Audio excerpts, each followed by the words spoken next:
And now, this session's featured speakers are Charles Holland, current parent of a member of the class of 2022, and Bentley University faculty members Liz Ladue, Jennifer Gillen, and Steve Weisman. Charles Holland is a veteran writer-producer who has been credited with such television dramas such as New York Undercover, Murder One, Millennium, Profiler, Playmakers, Soul Food the Series, and CSI Miami. He was a showrunner on JAG and 1-800-MISSING, co-creator and co-showrunner on the TV drama The Quad, and is currently an executive producer and head writer on Black Lightning. Charles is a graduate of Harvard Law and a member of the California Bar. An entertainment lawyer prior to his screenwriting career, spending most of that career at 20th Century Fox Films, where he began as counsel and rose to vice president of business affairs. Liz Ladue is a senior lecturer in Bentley's English and Media Studies department. Her teaching and research interests include film and audio production techniques, narrative concepts in media, and experimental film and television. She currently serves as coordinator of the Media and Culture major and director of Media and Culture Labs and Studio at Bentley. Liz has production credits for a 30-plus year career in the entertainment industry, including associate producer, production manager, editor, videographer, assistant camera, electric grip, and sound recordist for numerous production companies, and also served as former sales director for social issue documentary film distributor Icarus Films. Jennifer Gillen is a professor of English and Media Studies at Bentley. She is author of Television and New Media, Must Click TV, and Television Brandcasting, a book focused on the current and historical role that television content and promotion have played at Disney in disseminating brand messaging and influencing consumer decision-making. With her mother, a poet, she also co-edited 4 award-winning multicultural literature collections, including Growing Up Ethnic in America. Steve is a senior lecturer in the Law and Taxation department. He currently serves as legal editor for Talkers Magazine and is a columnist for Saturday Evening Post. Steve has been the author of numerous articles and books on legal matters, consumer issues, and financial planning. His teaching and research interests include sports and entertainment law. He has received a Certificate of Merit from the American Bar Association for excellence in legal journalism for his weekly column, You the Law. Not to mention, Steve has been awarded the prestigious Gregory H. Adamian Award, Bentley's highest award for teaching excellence. Without further ado, please join me in virtually welcoming Charles, Liz, Jennifer, and Steve. Thank you all for joining us today. We are excited. So I think we'll go ahead and start with Charles. Do you want to give us a brief overview of your career path and your transition from lawyer to executive writer? Yes, sure. First of all, I would say that there is no regular path in the entertainment business. They're all crooked paths and they aren't lighted. My particular path began in law school where during the summers you clerk at different law firms, and I clerked at a firm and they had an entertainment department, which is a group of people that just specialize in entertainment law at the department. And they looked like they were having the most fun. And they didn't wear suits every day, and you know they seemed like they were having the most fun. And I had a penchant for, and I'd done very well in contract law and copyright law, and it was a fit. So I went back to that same firm to work after I graduated from law school. And while I was at the firm, it occurred to me that if I was going to be special, if I was going to do well, I really needed to get some studio experience. And so not long after I got into the firm, I was already making plans about how I could get out, which is a very LA thing to do. So I was in there looking for an opportunity. I would network. I would go. I volunteered for symposia that in a lot of different fields, people put on seminars, and someone is behind putting on that seminar. I volunteered for everyone that would help, that would take me, so that I could be part of putting together seminars and rub shoulders with people who might remember me, and that worked for me. Somebody I put a symposium on with the LA County Bar intellectual property section got hired to put together a staff at 20th Century Fox. 20th Century Fox had just gone through a reorganization. People were getting fired. They needed new people. And someone who I had worked with and didn't think I messed up on the symposium said, hey, why don't you come work for me at 20th Century Fox? Now, in true entertainment law fashion, she was also looking for the next job. And within a couple months, she left me. But her leaving me allowed me to do what I often call running into danger. That I took on the worst cases, the worst problems, the most problematic things that nobody else wanted to do, so that I could always be in the center of the action and in the fire. And that really worked for me, because none of those things blew up. All of those things worked out. I think in particular, we did something that is now illegal. The company did not have that much money. It just was a legacy studio, but it had been looted in the reorganization. So they were using their name to borrow, and we did a sale leaseback transaction that is now illegal in England, which is a bunch of smoke and mirrors that I'm sure Steve is very conversant in. We had a very short timeline. Everyone thought it was going to fail, and so everyone ran away from it. I ran to it. It made me very high profile, and I later on wound up getting promoted because I was so high profile in the thing that worked out that should be illegal. But then we did. We pulled that off, and then wound up being in business affairs, which is the arm of a studio that makes all of the deals, and works very closely with creative, and works very closely with production and labor relations and everybody. So you're at the center of the financial heartbeat of the company.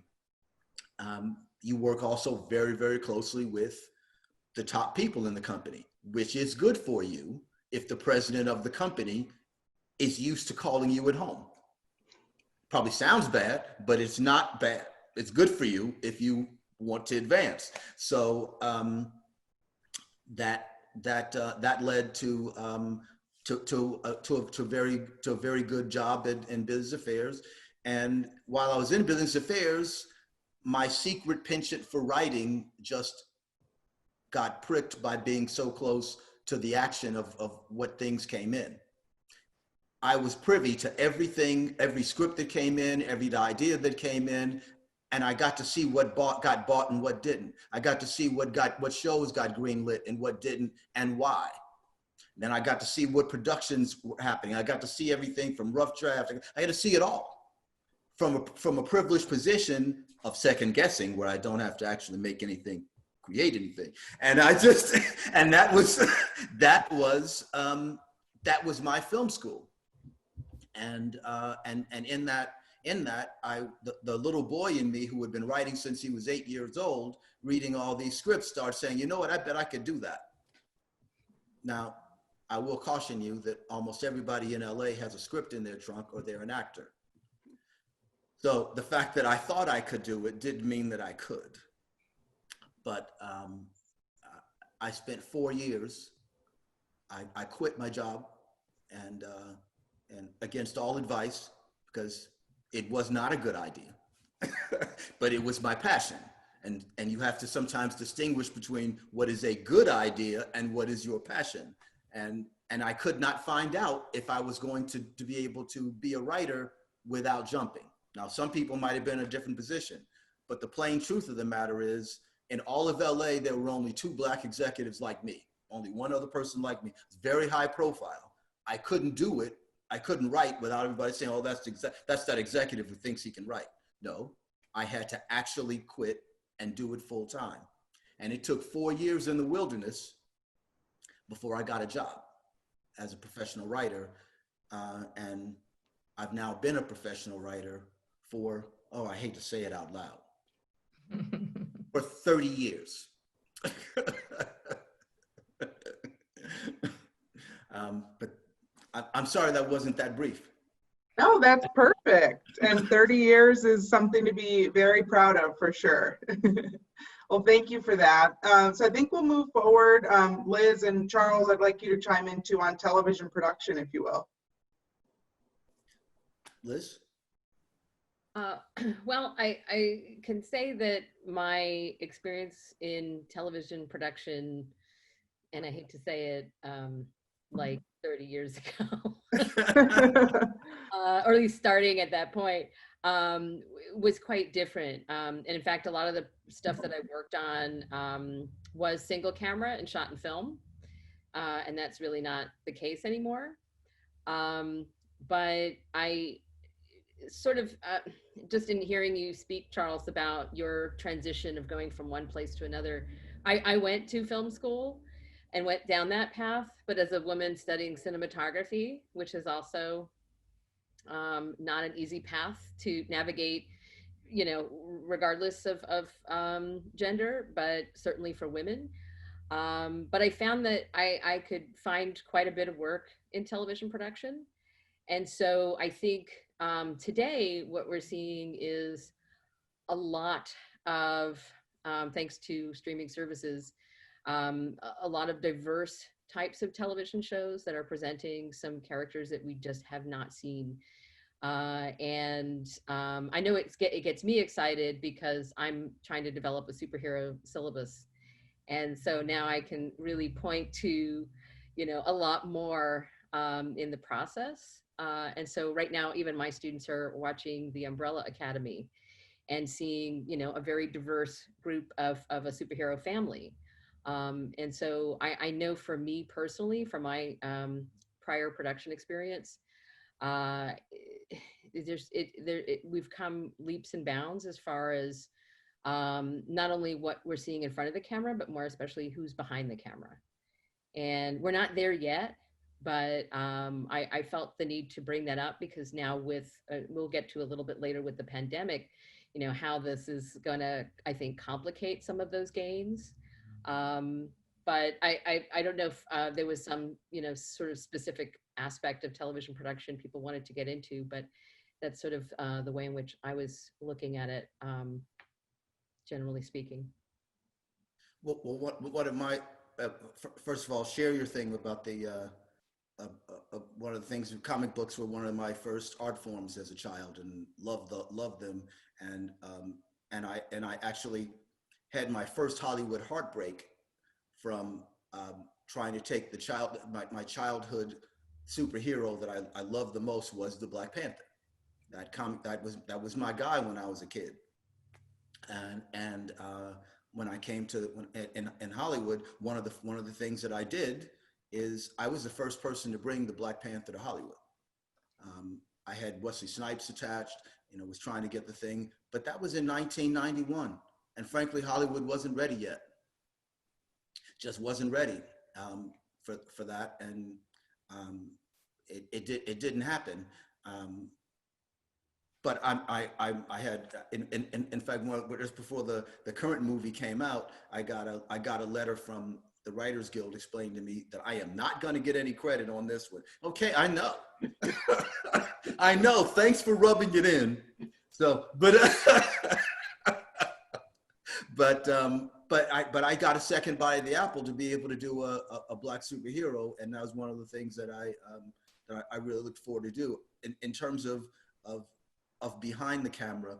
That has been a long, hard fight. And when I first was on writing staffs, I was usually the only person of color on staff. And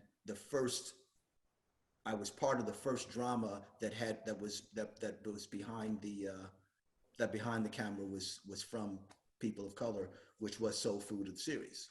And that was actually the reason why I did that show. I was in a hot period, and and frankly, my agents didn't want me to do it. They said it would be like you took 2 years off or 3 years off, because nobody's going to watch that show who's in the power elite, and you'll be like you just stepped out. And then, well, I have to be part of this, because if this doesn't work, there will be no more. So I have to be part of whether or not this works or not. And thank goodness it did, and it launched a lot of careers. And that is what you're seeing now, is that people who were able to get a nose in the tent 25 years ago, and who survived, are changing things by hiring more people, by moving more people up. From Soul Food, the series, Kenya Barris was one of my writer's assistants on that show. He created Blackish.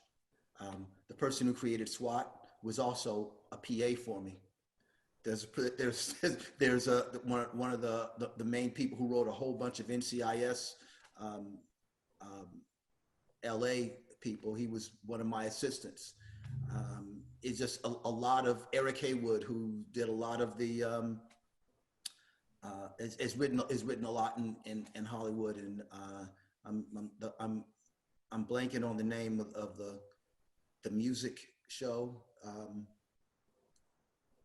I'm blanking on it, but anyway, he was one of the writers of those. So what happens is that if you survive, that then you change things. So a lot of things have changed in television production just because you have more women and people of color who have the ability to hire other people.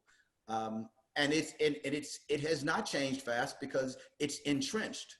Just recently, we wanted to hire another DP on Black Lightning. And my partner and I said, we'd really like to see more women get put up for this job. And all the agencies, they'll send you a dozen men, maybe 1 or 2 women to look at. Or they'll send you a list with no women after you've said, we want to see women. It's why when I show Black Panther in my class, I also highlight Rachel Morrison as the only female cinematographer to be nominated in that category at the Academy Awards, and not even for Black Panther, which she should have been. Should have been. Yeah. So it's hard, and you have to push, and you got to meet it. And for hiring writers of color, I don't even go through the agents. I use my own networks. I use my own stuff. I just, because they're not there. And you have to be you have to be willing to have people be uncomfortable a little bit. When I take over a show, some people who have been used to having crews that were all white, it's not going to be like that when it's my crew. It's not going to happen. There's going to be department heads, you're going to have to work for people you're not used to working for, and in the staff. And when I took over at JAG, there had never been a woman on the writing staff. I said, well, that's going to change. that changes tomorrow. So but then there was pushback. I'm not saying that it's not that it's easy, but there is pushback. There is a famous clip with Matt Damon making a comment on one of these shows where he was saying that you take care of diversity in the casting, and what he was doing was repeating something that used to be said all the time in the business, but that cultural that cultural idea, it's time for it to die. Yeah, and I think there's an opportunity here with more of us being at home, maybe not having as much time to watch TV, but I think we did do quite a fair amount of that this summer, where for me, it became apparent that all of a sudden, a lot of shows that had been in my queue, on my radar, like I need to watch these, now I've got time to, and they really sort of took off, I think, over the last few months. And I know for me personally, when I was still a cinematography major in film school, I had to turn it down, but I had the opportunity to work on Spike Lee's Jungle Fever. And And I remember speaking to the reps at 40 Acres and a Mule saying, you know, I'm not a person of color. And they were like, yeah, but you're a woman and you want to be on the camera crew. And I was like, I would love to work for Ernest Dickerson, and that'd be great. And so it's that sort of idea of, you know, people taking each other, you know, with them on that journey and in changing that, like that's always kind of stuck with me. And it really changed my attitude about who I wanted to work for and what kind of projects I wanted to be working in. And it's why I ended up, you know, working in social issue documentary for a few years, because it just felt like that was a way to go. But it was still a lot of barriers, and there still are a lot of barriers. But I think there's this it feels like there's an opening right now that anything is possible, and that those numbers will change if everybody does what, you know, you're thinking, which is we need to have more women on and writer staffs. We need to have more people who are not necessarily always represented in most media, most especially television. I mean, television, as of right now, is doing very well compared to the film industry, which doesn't look like there's going to be enough films even to be nominated for Academy Awards next year. So TV is where it's at. You know, I'll chime in because this summer, I thought you were going to say, Liz, that all the Hollywood people who are not busy because there was no production, suddenly there were all these Zoom events, many coming out of the Television Academy, and several that I found really interesting. One was about Black female editors.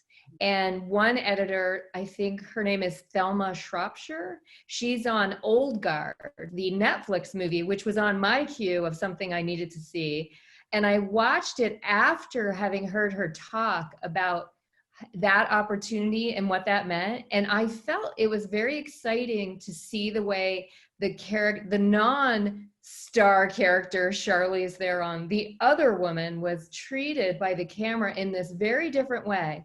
But I still have to say, Charles, that as I was watching it, I was thinking Black Lightning has, though, done this better. So I was very, to me, there were a lot of moments where the way the camera treated her body and her movements, like into an elevator, I always admired the way the camera treats the women in Black Lightning as strong and capable and kind of as celebrating female strength. I mean, obviously it's still Hollywood, so there's some level of fetishization of the body, but there was a lot more focus on strength and different kinds of women, different kinds of bodies.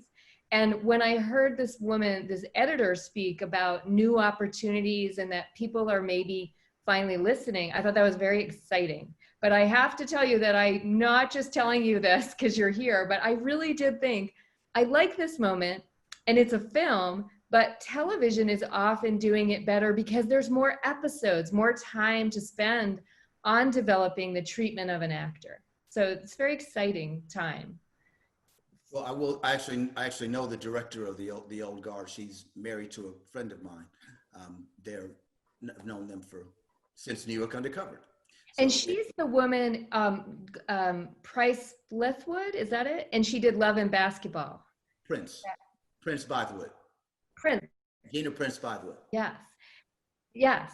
And what I thought was interesting about her career was I can see that this new opportunity for her on Netflix then regenerates interest in other things she's done in the past, which is very much a Netflix model. Right. So that's kind of exciting as well. And I see that Girlfriends is now on Netflix starting in September. So everything's circular. Yes. My partner's wife, actually. So, yes, it's all connected. Well, it is a small world. It will get bigger. It's the Big Bang. You know, I mean, it took a little while. It took a long time to get a cluster of folks, and now those folks are expanding and creating other opportunities for other folks. So that is how it happens. I also, since we're maybe transitioning to the next topic, I am so interested in partnerships also between business and the arts and sciences in Bentley. That's our sort of motto in the creative industries major, which is a new major we launched. And then Liz is Liz Ladue with us today, is in charge of the media and culture major, which, because it brings together business and the arts and sciences, the students have gotten so many opportunities to go to the Cannes Film Festival, and they're very sought after. But what I was noticing, and when you spoke, when we spoke to you, Charles, earlier, this idea that a creative plus a business background is really important, and that you came from the business side, but always with the creative push. So in my own work, that's what I studied with Disney. Like, how does that kind of partnership work, where you have a creative that is publicly known as maybe associated with the creative side, but then the business side of it is actually creative approaches to business. As you said, the person willing to run into the fire to support the crazy idea, to find a way to make it happen. So that's definitely something I'd like to hear you talk about. And the other thing you brought up about Black Panther is something I want to come back to with their really creative approaches on ABC Disney with promoting Black Panther through Blackish, the TV show. But maybe if you want to speak to your creative partnership on Black Lightning, that would be kind of interesting for us to hear more about that. Well, I think that that you touched on a lot of things that I think are interesting and important. Is that one of the things about a television show, and one of the things that's interesting about the entertainment business is that entertainment companies have to farm out the actual creation of their product to people who they can't completely control. So they have to do that. That's and they're never totally comfortable with that. But that means that if you are running a television show, you not only have to be creative, but you have to have a business head too. And what and my show, my partner is all artist. I mean, he's a very practical man, but he trained in as a painter and as an artist, and he's and making films, and he was actually my staff writer on Soul Food the series, and I had to figure out a way to teach him the structure of how we were doing things of the show, of how to do a television show without killing his talent, without messing him up, without making him, making him lose his confidence. And it's really hard to not mess somebody up, especially in the beginning of their career where they're not sure they have anything. Even though you can see they have something, they don't know they have anything. So it's and the people that are actually sure that they have something usually don't. But yeah. But it is. But in the classroom as well. That's true in the classroom. The person who says, "I'm great at this," you're like, "Really?" And the person who says, "I'm terrible," often has this wonderful, just something that needs to be nurtured, but really is a creative expression. So well, I remember once as a favor when I was at Harvard Law School, coming in and talking to some students who were pre-law, and one of them afterwards said, "So I'll see you next year at Harvard." I thought, wow, that's really, you're a confident person. Didn't see him next year, but he thought he would. He had confidence. So what I was about to say though is that my partner, very creative, sees things I don't see. Directs our biggest episodes. He directs the pilot. He directs the first and last episode of every season. He sets the template in terms of what a thing's going to look like. But I watch the money and figure out this is how this is going to work. This is how that's going to work. And I run the writer's room and make all the schedules. And so it's sort of and this is exactly what he wanted, as that. As soon as he and his wife had a production company, and as soon as they got this show, he called me to say, "Hey, come do the show with me," so that I can do the stuff he thinks is boring, and that he could and he can do the stuff that actually keeps us on, that comes up with these wonderful visuals. That this is the way I want to look at this. The very thing you're talking about, he has conversations with his directors about how he wants to see things. He wants wants things to be depicted. He looks at the DP's work in a different way than I do. I do a lot of the management stuff. He doesn't go to, we have a joke, in fact, that if Salim is at the meeting, we know it's only a 5 or 10 minute meeting. If it's Charles, it could be a while. Right, but you wouldn't stay on the air if you weren't doing your part and he's doing his part together, which is what I think is so interesting. Like, I looked at early Disney work with Walt Disney and Roy Disney, and I feel like those are the best kinds of partnerships in Hollywood. And shows like Lost had the same dynamic. Carlton Cuse, Damon Lindelof, same thing. Not that both parties aren't really creative and also practical, but somebody's got to take care of the day-to-day innovative. How are we going to get this idea we want to happen by the executives? How are we going to make it happen? And so I think you're obviously the person who makes it happen, and that can leave him free to invent, kooky things to do. Exactly. And actually, oftentimes in the beginning of every season, he'll give us his vision of where we're going to start, of how he wants to do things, of what he wants the big character move to be, and then I go off in a room with a bunch of writers and figure out how we're going to execute that. And what that leads to, and how I could flow. And then we start talking to the directors, and they add to it. And we talk to the crew, and they add to it. The way it works well on a good TV show is that you have one vision, but many voices. And somebody has to decide how to blend all those voices into one vision. But it works better if you've got a lot of voices.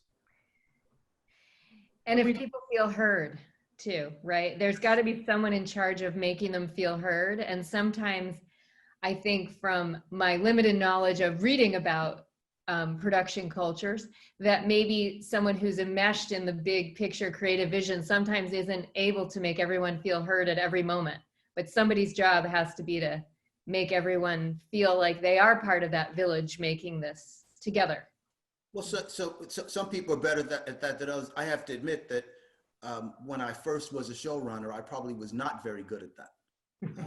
I think that, frankly, it's Alexis's fault that I got better, because having a daughter changed the way I had to learn how to listen. So. And we love your daughter because she got you to come to us and talk with us today. So we celebrate her. Yes, that big fatherhood definitely improved it. And my girlfriend talks about that. I'm a single father, so when I say I'm my girlfriend, I'm not confessing anything. So my girlfriend likes to say that I give off a dad vibe, and that's why people come. That's why people talk. That's why people say I got a problem, or it is. Yeah, I get most of that. And I'm usually the one to protect people from the studio. It perfectly describes the producer roles and all the unwritten things that they sort of have to deal with. Oh yeah. That makes a good producer. Having the business skills, great. Understanding creatives, great. But bringing all that together and making it, work really seamlessly is exactly what I think is the most appealing about being a producer. And Liz, running our media and culture labs and studios, she has the dad vibe. I always feel like she's going to fix it. Liz is going to fix it. She probably thinks, great, it's on my back, but she never lets it show, and she always fixes it. So I think a production does need the fixer, and they're lucky when they have as good fixer as you two. We're in better straits. Thank you. So we do have a question here that I think will be a nice transition into our next topic. So the question is, with vulnerabilities being exposed in the theatrical model during the COVID-19 era, do you think that budgets for films will become smaller and that independent film might become more popular and mainstream? I'm not a film person. I have a theory. I always have a theory, but I always I always say to my frustrated artists when we're dealing with the studio, never forget that it's not your money, because the studio doesn't. and from from my point of view, I think that they're still going to want to take big swings because they need to make money. They have bled money for quite a long time. The stockholders are nervous. They need to take some big swings. I think that they will not make a whole bunch of more small projects. I do think that there is a model that will emerge of more people doing things for Netflix, of more people doing things that are directly for pay-per-view. That is certainly possible. I don't think it's going to help art house films anymore. Than it may even make it more difficult, because it's harder to predict those income streams. I can talk a little bit to this. This is one of the things in actually all of my classes. One of the things I tell the students is the answer to every question. If you can't come up with an answer, the answer to every question is it's about the money. And it is in the entertainment business as well as any other business. And we're going through an incredible period of innovation and technological advances. And it was been accentuated by the fact of COVID-19. And we've had to go there more and quicker and sooner and explore things that people were maybe a little bit hesitant to do. So when you talk about movies, the movie industry, the theater tickets have been going down. And so we're looking at who's going, who's not going. Why are they not going? What kind of movie is the communal experience? And one of the interesting things is, yeah, we have the big blockbusters. You like to be there. But there's also horror movies. And I was talking about that with some students. I like the people screaming around me. Yes. So there are certain movies, and I even use myself as an example. I'm going to go to the theater for certain big movies, but others I'm going to watch on Netflix. I will wait. But you still find, and here again, it's kind of like going back to Marshall McLuhan. The medium is the message. You go back to Dickens. Dickens's long books were done because they were all cliffhangers that were done in newspapers. And so now you have people binging and watching these things on Netflix. So you're going to see really smart theater owners you're going to have your blockbusters with your 4D and all kinds of experience. But you're also going to, I think, have smaller art houses that are going to appeal to people who want to see those smaller movies. So they don't have to be done on the large budget to make a profit. So really, everything is out there. We've got the technology to make things quicker, simpler, easier. We have the technology to find out what people want before they even know they want it. So it's an exciting time. Well, and I can just add that the other thing not to forget is that Marvel's model has been to hire indie directors to do blockbusters. And to me, that's super fascinating. And it generates a real interest in the center of the movie. Like, what's Michael B. Jordan doing in Black Panther? I find it this weird eruptive force of a whole other movie that could be happening inside that movie. But it also encourages us to look to their other movies. So his Ryan Coogler's indie movies then get a boost, and maybe people aren't rushing to the movie theaters to see them, but they can rewatch them on Netflix and other streaming platforms. And of course, everyone's investing in their own walled garden streaming platform. So this becomes very important. The afterlife of media techs as well. Look at Taika Waititi too in the Marvel Cinematic Universe, doing small films and then doing Thor and then doing small films and then doing television and then, doing Thor again. And I didn't know that Waititi did one episode of Mandalorian, and he has the best moment in the whole thing, and it's so Waititi. So one thing we do in my class is look for the Waititi moment in this blockbuster or in this space. And so I feel like even if they're not investing up front in some of these indies, weirdly Marvel is integrating it, as is sort of Pixar to some extent. So it's out there. It's interesting. I just wanted to add to this conversation, because I see there's another question up, that my worry in this pandemic right now is the financing for independent film is going to go away. That's going to be harder to come by. Luckily, you know, people can be super creative and, you know, shoot everything on an iPhone, but it still takes some money, and it takes money and time and effort and a team to put press kits together and marketing materials together and to get things out into film festivals. And a lot of the smaller art house movie theaters are really, really struggling right now. Really hurting. And so, you know, where that goes, I'm very concerned about the more independent film, since most of my credits are from New York.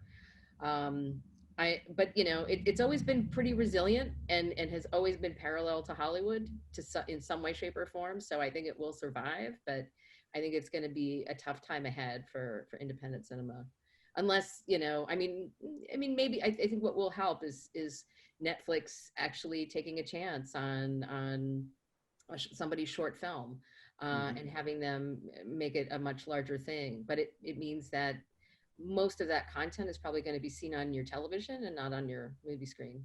Which is not a bad thing, because the idea right now with so much technology and so much streaming is, you know, we always heard that the content was king, but now give me more content. There's such a need for it in the different platforms. And so the opportunity presented not just by Netflix, Netflix is the big dog, obviously, but there are a lot of little puppies out there that want content, and you have an opportunity to get seen where you may not have before, and then you can leverage that to bigger and different things. We did have a question come through from one of our participants. How is Hollywood handling precautions related to COVID? Are they starting production, whether in TV or film? Well, I'm sure Steve can speak to this more broadly. With respect to Black Lightning, we start production on October 12th. We've been in pre-production. We've been building sets. The precautions are that we're doing active testing, and so people have to test before they start work. And you know, I was crossing my fingers a lot when people were showing up to take tests to start building the sets. And knock wood, you know, so far we've been able to get pretty far along in set building without any kind of outbreak. Because I've been concerned that if that were to happen, then that slows us down. We got to now get more people to do that. And just recently, Hollywood and the unions came to an agreement. But a lot of things had been whispered to us that were probably going to be the case, and were filtered into our plans. And we also thought of things on our own. For example, one of the things that we wanted to do was to disinfect spaces, disinfect trailers, dressing rooms, sets, all those sorts of things before people are touching them. Because we have our own little fiefdoms, the companies there's a give and take. The companies want to give us directives and make sure that they're protected, but they also want us to be doing what we think we need to do in order to make the TV show. And I got pretty much obsessed with, if I'm smelling bleach and ammonia, then it's killing me too. So I started to so I started doing my own research and found a company that uses HOCl, which is basically used in your dentist's office. So it can go in your mouth. It can be around food. It's FDA approved. So I steered us as a show toward, we are going to disinfect with HOCl. Because I don't want to worry that something gets on food. I don't want to smell it and get a headache. I don't want my actors their eyes to be tearing when they're not supposed to be crying. And they let you do that. But that is also a form of being creatively business oriented that I learned to do at the studio. Was this, okay, this deal isn't going to make, let me figure out a way to make it make, that we hadn't thought about. I know I don't want to do this, so maybe we could do that. But nobody's done that before. It's not illegal, you know. So. I think Charles really hit it, that, you know, this is unprecedented. And so, well, gee, nobody's done it like this before. Well, guess what? We're now in today, and we have to do things a little bit differently. I mean, you can look in the UK, the new Batman movie was shut down for a period with Robert Pattinson coming down with COVID. Shows are starting up again. Shows are doing things, and movies are doing things where if they can separate people and the work they're doing remotely, and you really can to a great deal, they're doing that. But there are the precautions that we're seeing. I mean, liken it, it's still the entertainment business. I was, you know, watching my dear Celtics do well the other night, and the bubble down in Florida seems to be working for the NBA. And it's almost like creating that kind of a bubble when you're making TV shows, movies. You know what precautions you need to take care of. Fortunately, you've got a little bit generally more deeper pockets to take care of these things. And then there's that fear and concern, you know, are you going to be violating OSHA? Are you going to be accused of negligence? And so these are all concerns, but you don't, like Charles said, you don't roll over and play dead. You just go and find here's your job. You find the path that takes you there. Oddly enough, the company that I found that's giving us HOCL now is doing that for other. We've been good for their business because now they're hooked in with Warner Brothers. And once Pattinson had the issue, Warner Brothers has that same company working London for them, because they're like, they're not. I'm not the only person that doesn't want to smell bleach and ammonia. So, Yeah, and I also think that, I mean, I personally like being on a crew and being around other people, and but I think a lot of productions have been very cautious. They test before anybody gets on a soundstage or on location. They have protocols in place, and it seems to be working, because like I know a lot of TV production has really picked up.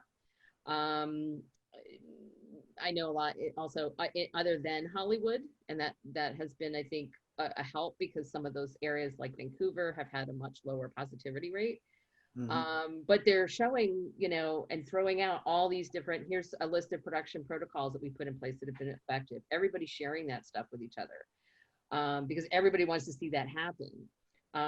You know, I think my only worry is, you know, how do we fix the exhibition part of this for film production? Because, you know, I don't know. I mean, actually, I really like the reclining seats and that we have some room, but that, you know, that's the sort of issue I think film production has right now is getting it to that final stretch, because getting people to come to the theater, it was great that they, you know, gave us like super cheap tickets the first day, like Massachusetts open theaters, but like I didn't go.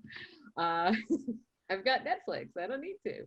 Bring back the drive-in. More drive-ins. That's what I've been doing. I've been actually looking at all the drive-ins that have been cropping up, and they've been showing a lot of 80s and 90s double features. So I do think there's an opportunity there to do something a little bit different. But I think it's really nice to see. I'm also so happy that like Supernatural finally got their last 2 episodes in the can, so I finally put that series to a closure.